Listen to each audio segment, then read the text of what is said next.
Hey guys, Drifter here. It brings me no joy today to tell you that the Black Ops Cold War beta is in a rough spot, or since we're coming from alpha, it's still in a rough spot just like the thumbnail says. I didn't want to make a video like this today. I didn't want to be negative. I wanted to wake up and have a super fun stream to be really hyped to play with the new stuff and, entertain everybody and have some video on here where I talk about all the new changes because that's informational and it fits with this channel. But my experience from playing the beta and my impressions were overwhelmingly negative. So negative, as a matter of fact, I cut my stream early.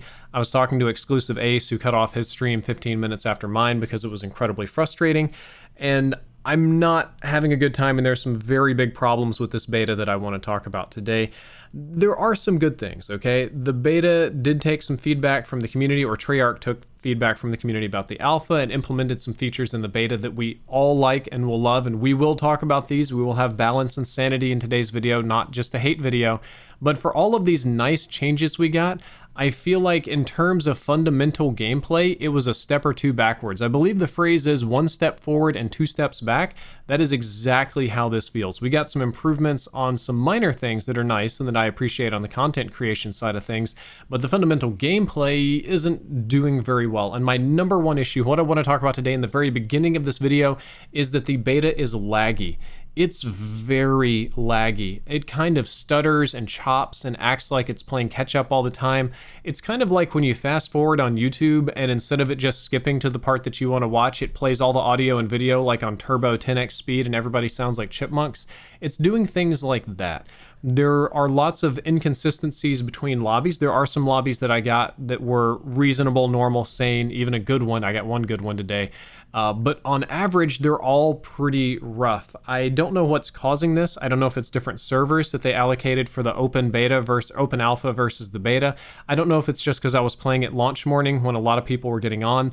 There's also the possibility that since it is a closed beta, right now I'm only playing with the pre-order sweats that are all staying at home from school or work or whatever, and they're really kind of pushing the game and the server to the maximum of its abilities with sliding and jumping and stuff going everywhere. That's a possibility.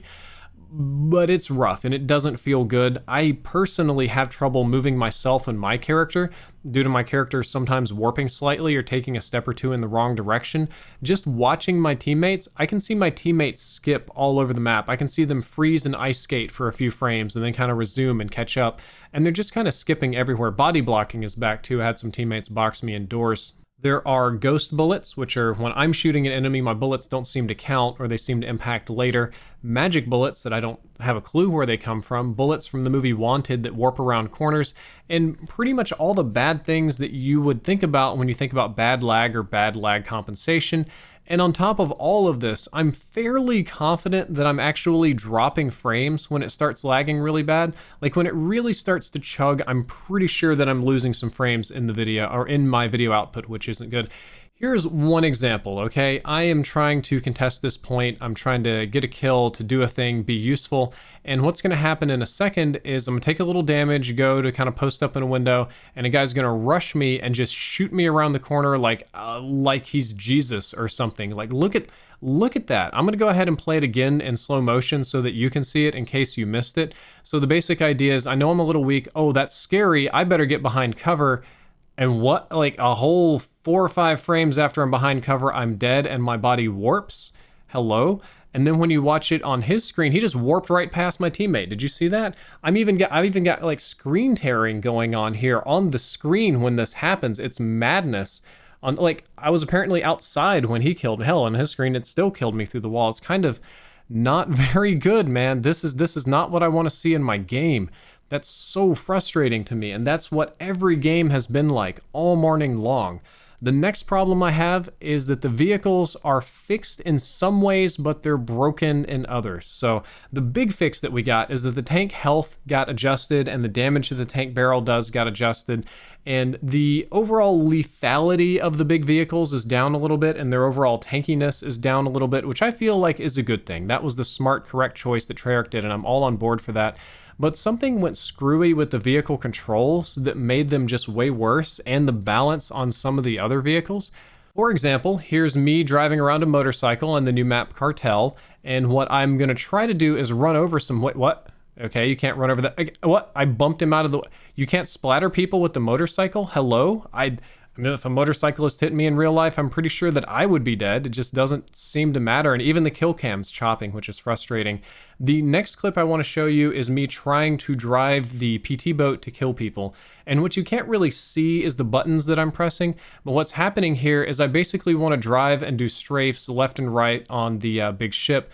But I just slammed into the other ship because the default controls are such that when you turn your look stick, it also rotates the vehicle.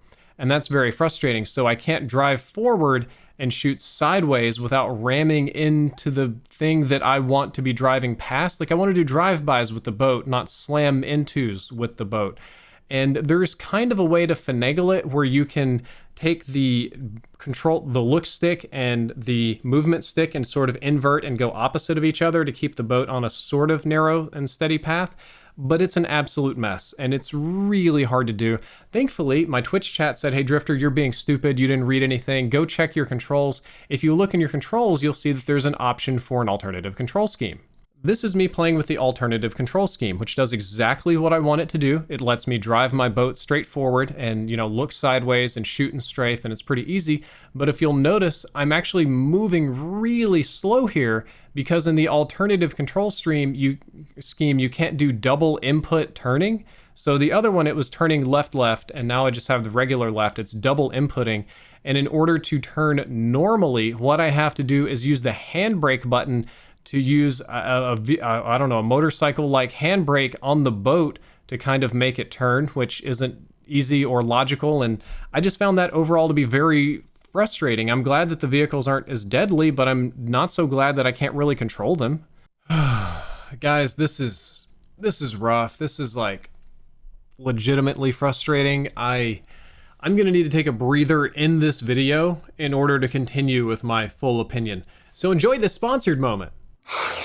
Let's talk about something more positive, which is today's sponsor, and that would be Astro Gaming, my oldest and best sponsor on my channel. They just released their brand new Astro A3, I almost skipped a word, A3 in-ear monitors, which are essentially earbuds, but these are designed for gaming. You can play PlayStation, Xbox, PC, anything with these little guys.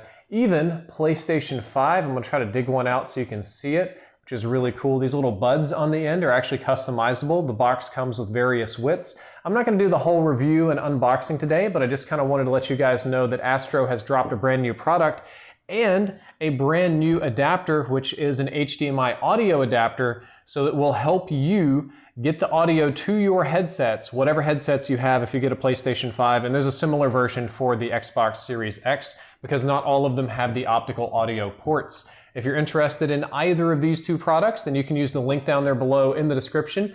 Or if you don't care about using the link, you can just use code DRIFTER. I have both of those now, and I'd appreciate if you checked out Astro and their new in-ear monitors and the HDMI adapters for the new consoles. Let's get back to criticizing the Black Ops Cold War beta, and my sanity's gonna slip. Okay, now that we're back to the main video, let's talk about the audio. The dev team decided to rebalance and rework the audio, and the end result is that it is now physically painful for me.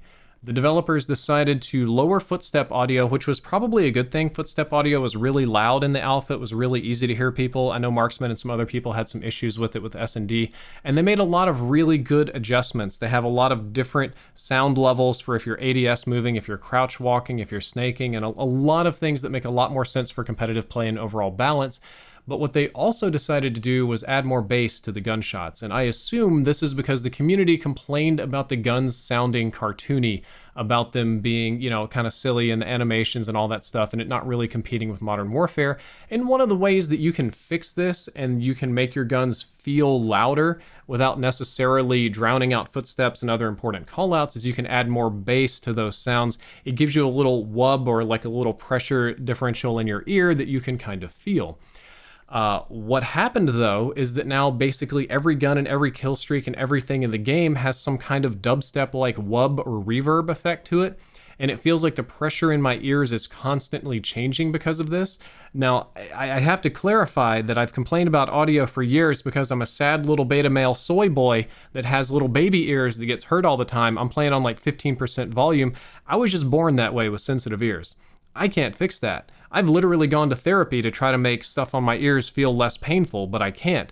and this constant wub wub wub wub wub, like it just drives me crazy. So basically, I'm back to having to choose between either hearing footsteps or being in constant physical pain in order to play at my optimal ability, and that's not very fun. That's not very good. And or maybe there's a third option. I can load up my Astro mix amp, hashtag sponsored by Astro, and adjust the equalizer settings to lower some of this, but it's still not going to be an easy solution. And this just kind of sucks. The audio was my favorite part of the alpha. I thought the audio was great. I will admit that it was a little bit easy to hear footsteps and stuff like that, but they pretty much fixed that. But now it's, oh God, it's just painful for me. I don't know what's wrong with it. I really genuinely don't like it. Okay, so let's move on to something else that's negative. I promise you we have some positives in today's video, but the next negative is the most subjective one. And that's that everything feels slightly clunkier than the alpha. I know that the developers adjusted the movement and the speeds of many things, and I think rightfully so. Like when you read the patch notes on this, everything they did seemed like a good idea. You now have a minimum movement speed before you can slide on your knees. You can't slide on your knees very far. There were changes to mantling speed, jumping speed, all sorts of little things to kind of like slow it down and make it a little bit less like bouncy and jumpy. But I kind of still think those are good ideas. I would say that everything that they did was good, and when the game is working properly, all of those changes were very positive, and that we will all appreciate them in the future and stuff. Yet somehow, some way, something else very fundamental feels broken. It feels off. My inputs feel a little slow.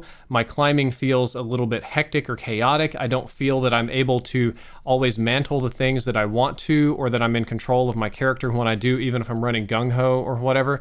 There's a lot of things about the way the game moves and plays that just feels a little bit on the clunky side. This could be nothing to do with the movement at all. It could have to do with the lag kind of bouncing me around in the server, and that's how it manifests itself, and the movement's actually fine. It's just a lag problem. I don't really know, but it's something that I experienced. And that's my last negative thing today. I'm going to put the negativity away, and now I want to talk about things that are far more positive. There are some good things in the beta. Some good things came, some changes that we want, some pretty amazing ones in terms of quality of life, not only for YouTubing, but for you as a player. And some of these are features that the community has been asking about forever, so let's go over all of these things. Most of these changes are in the settings menus, which when you open up, you'll notice that there are new dead zone settings for you. Use a couple of basic controller, but you can change the input threshold or dead zone on your controller thumbsticks, which is a godsend. Those are things that should be in every single FPS ever. I'm glad to hear that we have them in Call of Duty. You can do all sorts of neat stuff with that, especially if you have a custom controller like an Astro C40TR or a Scuff. We have field of view on console. We have colorblind types. That's pretty standard now, but you can crank the console field of view up to 120 if you want to, or down incredibly low if you kind of want to punish yourself. But for me, that's an amazing option to have. I did a whole video on this yesterday, how I think this helps the console community and the crossplay community. I think that having a field of view is great. I play on 100. And then the final settings that we have are the HUD elements here. And you can turn your crosshairs off, you can turn the hit markers off, the damage-based hit marker is kind of a weird one, ally and enemy health, player names, horizontal compass. There are a lot of things that you can do to customize your HUD, which is another thing that Call of Duty players have been asking for a long time, and I really like that. You can even turn off the in-game alert icons, which is pretty cool. A lot of people have had those going today thanks to the lag. The next thing that I thought was really cool is that the social menu gives you a ton of information. You can see if it's a PlayStation or Activision friend. You can see what game mode they're playing, if they're in a lobby, if they're in a match, what map they're playing, multiplayer, Warzone, playing with controller, playing with mouse and keyboard. And if you look down at the bottom, you can actually see who is in people's parties. Most of the people I know are playing solo today, but as I scroll through, you will see some people in full parties, and that lets you know who they're playing with. So if you've been cut out of the Warzone squad, you'll definitely know, but you also know who they're with. So if you join and you don't want to talk to that one person, it's not awkward. But this is a really great feature. The amount of information that you get from this friends list is godly. And finally today, a very surprising and impressive change to the Gunsmith creative options. So every single attachment now, if you press R2 on PlayStation 4, it opens up a detailed stat menu that shows you exactly the stats of the weapon. It shows you its damage, its range, rate of fire, muzzle velocity, melee attack speed, base movement speed. Even if you look at accuracy, you have all these numbers and indicators. I think those are vector coordinates more than... I haven't really looked into this. We've got aim flinch in newtons, hip fire accuracy in mils. I don't know what a mil is. Centering speed in foot-pounds. I didn't really think that they were using real units in this, but it's impressive. It's overwhelming, as a matter of fact, and it shows me exactly what's happening with the weapon, what percentage it changed, what the base was, and just a lot of raw stats that I can pull out. Now, a lot of people have said that this is going to put Ace and I out of a job, that in-depth is done, and I don't think that's the case. Even if it is the case, even if it does put me out of a job, this is still a positive thing for the game as a whole. And I'm just super happy with this. This gives me a starting point to learn about anything and everything multiplayer-wise, to make better guides for you all. And if you never watch another one of my videos again, this will at the very least allow you to make better decisions on your own about what attachments are or aren't worth it. Moving along, the sniper rifles got nerfed or rebalanced, which was necessary, and I'm glad that they did. A lot of the kind of laser beam weapons got more recoil. The recoil system as a whole got overhauled. Balancing patches were made to make everything more fair, and all of that's good. We have big improvements for weapon balance, damage, range, snipers, all that kind of stuff. And I enjoyed that. I enjoyed these settings. I enjoyed the tank nerfs. But the problems of the game lagging, dropping frames, having audio that's physically painful, and some sort of movement difficulty that I'm not properly able to identify just overwhelmed these other quality of life changes, in my opinion. As of right now, I am frustrated, I am upset, I am unhappy. I did not have a good experience playing the beta this morning. I wanted to stream it for about 4 hours. I did about 2, and then it didn't really feel like it was worth streaming because it just lagged so bad. And I look around and I see other YouTubers and people experiencing roughly the same thing, and I don't know why this has happened. I do know that thankfully, since we're in beta and we have another beta, there's still plenty of time to fix this. Treyarch can come in and smooth some things out. They can identify the problems. Maybe it's just me. I'm special. I've got my unique, magical, invisible gremlins that just bounce up and down on the PlayStation Megaflop and just destroy it. I don't know, but hopefully it gets fixed. Hopefully, maybe this evening, maybe tomorrow, all the lag smooths out, the server starts running a little better, and I can play and have a lot more fun. So my plan for now is just to wait it out and see if things improve. Guys, I hope you enjoyed this video. I hope you learned something useful. Do check out the Astro headsets, and I will see you probably tomorrow. Don't forget to like, favorite, and subscribe. Drifter out.